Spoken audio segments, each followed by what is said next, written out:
This one hasn't been easy to sequester myself from. Every time I know I'm gonna be doing a short circuit for a really hot product, I go out of my way to learn as little about it as possible. But obviously, there are things that I know about the M1 Max already, like the fact that it has absolutely taken the world by storm with its performance. So this is the 14-inch version of the new MacBook Pro with their M1 Max processor inside. And immediately, I absolutely love what they've done with the shape of the machine. That might not seem like an important detail, but for the longest time, Apple was making computers that were kind of sharp, you know? Like, Andy, you know what I'm talking about? Like, they were kind of uncomfortable to hold. But man, that is totally not a thing here, with an exception, actually. The hinge at the back, where it's opened up for ventilation, is a little, like, you hear that? Yeah. It's something you can hear in addition to just feeling. Every other surface of it, though, just feels really great, actually. I think it's harder to pick up from the desk. Harder to pick up from the desk? Because you have to really squeeze in your finger. Yep, I see what you mean. I think it's minor, as long as you've got two hands. You shouldn't have too much trouble picking it up, but it's got a lot of heft to it too. I mean, that makes sense. So the 16-inch version has a 100 watt-hour battery, while the 14-inch version has a 70 watt-hour battery. Those are extremely hefty considering the size of these machines, and especially considering that Apple went and put one of the most efficient processors on the market into these machines. Right? So Apple has a long and proud history of building extremely efficient processors in their phones and then putting weak sauce batteries in their phones when they could be putting ones that are 3 times the capacity because they simply don't need to. But here they went, you know what? Full ham. We're going efficient processor and we're gonna put a giant battery. So the 16-inch is actually at the limit of what you are allowed to put in a device that can be carried onto an airplane, 100 watt-hours. As usual, I need to disclose that I'm invested in Framework Inc. They make laptops.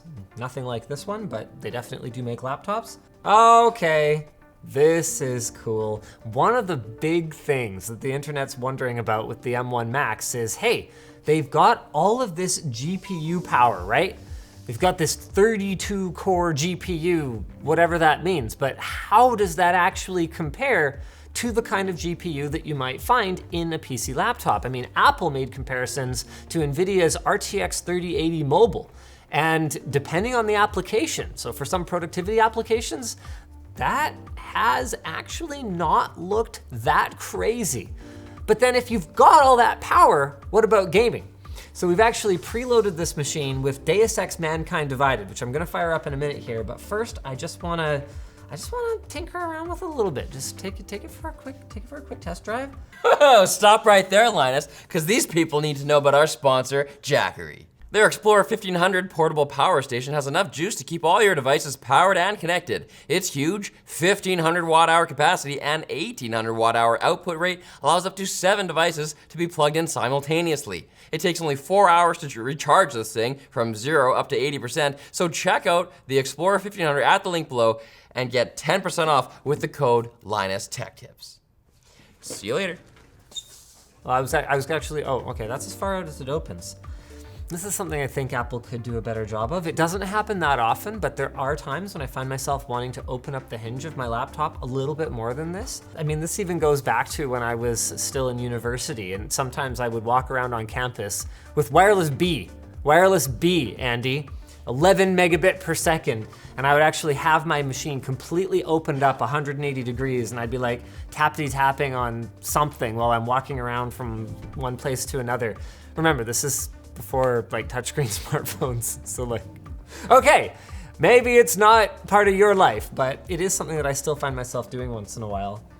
The polling rate on their trackpad, I would say it could be better for a 120 hertz display. You can see there's some irregularity in the gaps between cursor movements, but it's good.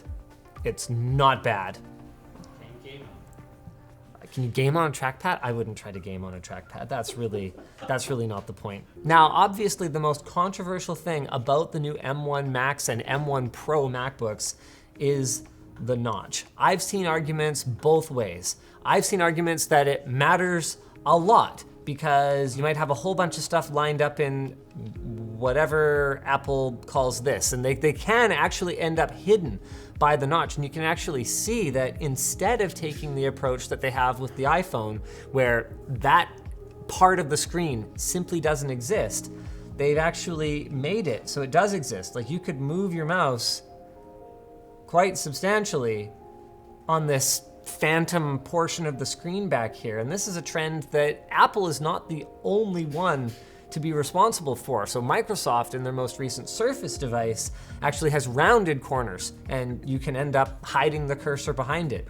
Personally, I'm not a fan. I wish there was another way, but I also recognize the validity of the arguments that go, well, look, other than the area with the notch, this is a 16:10 display, which basically everyone in the know agrees is the ideal aspect ratio for consuming computer content. It's not that far off 16:9, which is what a lot of your TV shows and YouTube videos are gonna be rendered out at. But it gives you that extra little bit of vertical for scrolling documents, you know, whether you're reading something on Reddit or whatever the case may be. And you want another couple of tracks in your timeline for, you know, Adobe Premiere or Final Cut. It really does make a big difference. Something Apple has done a really good job of here, actually better than the iPhone, now that I look at it, is matching the blackness of the display being off to the blackness of the blank part where there is no display. And that's a minor thing, but it is something that I notice on their other devices. Like on the iPhone, you can clearly see where the notch is, like without a lot of effort. You see that? On here, it's a lot harder to pick up. And it's those little things that contribute to the distraction of features like this. Now, I'm not gonna sit down with this device for long enough to draw a final conclusion about how distracting the notch is gonna be. Fundamentally, I oppose bites out of displays, but I'm not gonna say that I wouldn't be able to get used to it because I'm just not spending enough time with it right now. I wanna fire up some HDR content. Wow, that's really impressive right there. Like I've been saying about the last couple generations of phone displays, unless you've got like a multi-$1,000 TV, this is probably gonna be the best screen in your house, which is kind of mind-blowing to think about. Even though Microsoft has managed to achieve some level of HDR in mobile, this is clearly on an entirely different level. What's the peak brightness of this thing? 1600 nits. I mean, content like this, I'm not even gonna be benefiting from that maximum. That's freaking awesome. Especially when you consider the kind of battery life that Apple is boasting for this machine. Something like, what did they say, 14 hours of web browsing on a single battery? That 14-hour quote is for the 16-inch version, and they quote 21 hours of content consumption on Apple TV, while the 14-inch version is still pretty darn impressive. It's 17 hours of Apple TV and 11 hours of web browsing. I haven't actually tried the new keyboard yet. It's got a bit of a clang to it. Okay, I definitely have some thoughts. In terms of deck stiffness, outstanding. Any of the flex that you're seeing right now is probably due to the 3.5mm thick desk pad that's sitting under this device, as opposed to any kind of lack of stiffness of the chassis here, by the way, lttstore.com. I find the bottoming out a little bit mushy, and I still find that these super short travel keyboards are, in my opinion, really great for bursty type things, so like sending IMs, which obviously you'll be able to do because, you know, iMessage integration on the Mac or whatever else. But I have a hard time kind of sustaining speed on them compared to something with a bit of a longer travel. But for most people who aren't spoiled by $100 to $200, you know, desktop mechanical keyboards, this is gonna be the best keyboard in the house. You know what I mean? And no touch bar. Yeah, no touch bar. I mean, honestly, because I never actually tried to daily drive the touch bar, I don't have the same kind of anger about the touch bar that I think a lot of people do. I reserve my anger at Apple's unnecessary nonsense for things like the lack of integration of Face ID, if you're gonna have a gigantic notch there, or the fact that Apple still refuses to put a touchscreen on the Mac because they simply have decided that people don't want those things. That's ultimately the reason they provided for sticking with Touch ID, apparently. was because Touch ID is like better because your hands are on the keyboard. No, it's not better. As someone who has daily driven Windows Hello, I can tell you unequivocally that it is not better to have to touch the keyboard in any way. Now, I do understand the challenges. You might look at something like a phone and go, well, if they can put Face ID in a phone, then surely they can put Face ID in here. But it's a thickness issue. So the camera element for Face ID is actually quite thick. It's a lot of the thickness of the iPhone, and they just don't have enough space in the top of the clamshell. Now, I'm sure that these are problems that Apple could solve because they're very smart people. They could put something like the dot projector, I don't know, somewhere else or something. I'm sure they could figure it out, but they didn't, and now they're just making excuses. Oh yeah, Megs, I haven't even talked about ports. How do we make it this far without talking about ports? I don't have a ton to say because there's really no room for an opinion on this. Apple adding more ports to their professional device is objectively an improvement. MagSafe, welcome back. Thunderbolt, heck yeah. 3.5mm jack, which is apparently suitable even for high impedance or more difficult to drive headphones. Hey, thanks. Absolutely makes sense for something like this. HDMI, yes. The only thing missing to me is I would have actually rather had a single USB type A rather than this third type C, but I've also seen opinions to the contrary where people are saying, well, look, I've already invested in the dongle ecosystem because I've been stuck with it. I don't want to throw out all my dongles. Let's not go back. Let's not go back in time. But I don't think USB A is going back in time. I don't think it's going anywhere for a lot of devices. SD card though, Yay! welcome back SD card.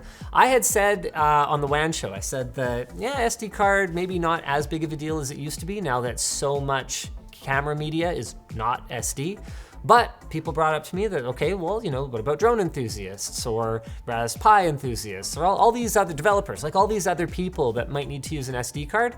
It's definitely a thing that professionals beyond just cinematographers are going to benefit from, and hey, I read you guys loud and clear.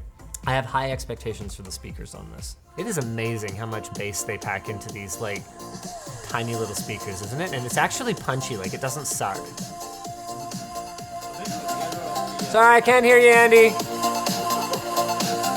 Busy DJing on my Mac Pro, dog. Just listening to them, I can pretty much guarantee you're gonna get a nicer profile on a hard surface. That's impressive. Between Microsoft, Dell, and Apple, the bar is so high now for laptop audio that if you're not putting a ton of work into software tuning your speakers, you are just not gonna be able to be competitive. It's that simple. Sarah did up these little short circuit banana for scale plushies. So if you were wondering how big the laptop is, here's your banana. Here's your banana for scale. They're a touch bigger than a normal banana. We actually need a banana for scale for the banana, but it was just a limitation of how skinny you can make them. Yeah, the length is about right. But it's girthier, and as we all know, that's the most important thing anyway. So you guys can check these out at lttstore.com. Thanks, Jono. We've got different colors too. We're gonna get to gaming really soon, but there's a couple of other things I wanted to talk about. Apple has thrown their Pro moniker on a lot of products, I feel like, over the years that have not necessarily deserved to be called Pro. But in this case, the upgrades over the regular M1 MacBook are they're all so Pro focused. So instead of being limited in terms of how many displays you can connect, with the Max version of the processor for Macs, you can have up to 3 6K 60Hz displays, so those are gonna connect to your Thunderbolt 4 ports, and an additional 4K HDMI display, and again, that's gonna be 4K 60Hz because this is an HDMI 2.0 rather than 2.1 port. But still, 4 external displays, this thing is actually mobile battle station capable as opposed to just being a laptop that's a little better, so it's Pro. I didn't even mention the core count, 10-core CPU, up to 64 gigs of RAM. I believe they can do up to 8 terabytes of storage these days. Now, let's play some video games, shall we? Deus Ex Mankind Divided, running at Ultra on a Mac. What? Okay, this frame rate is not great. But Ultra at this kind of resolution on a mobile device is also not reasonable. Let's turn it down to something not stupid. I don't want the low frame rate at Ultra to undermine how impressive it was that it was even running it that well. This is a demanding game. Oh, hi there, buddy. Okay. Oh, they're there too, and I'm dead. I can hear the fan a little. Fan kicked in. I was about to say the fan kicked in. It's still like pretty quiet, but it also hasn't been under this kind of load for an extended period of time here yet. Let's give it some time to ramp up. Ah! Oh no, please don't kill me! No, I need to hide behind the pillar. Fan's going now, but it's a whoosh, not a. Okay, do I have melee? It's running a little choppy. Okay, I have 3 rounds left. Up there. Hold still. Got him. Okay. Man, this display, even though this is not an HDR game, looks so good. This isn't the full review though. This is Short Circuit. Get subscribed for more quick unboxings like this one. The full review's coming on LTT. Anthony's been working on it for quite some time. And we're gonna have a bunch of follow-up content. We actually bought every configuration of the new M1 Mac Pros and M1 Max.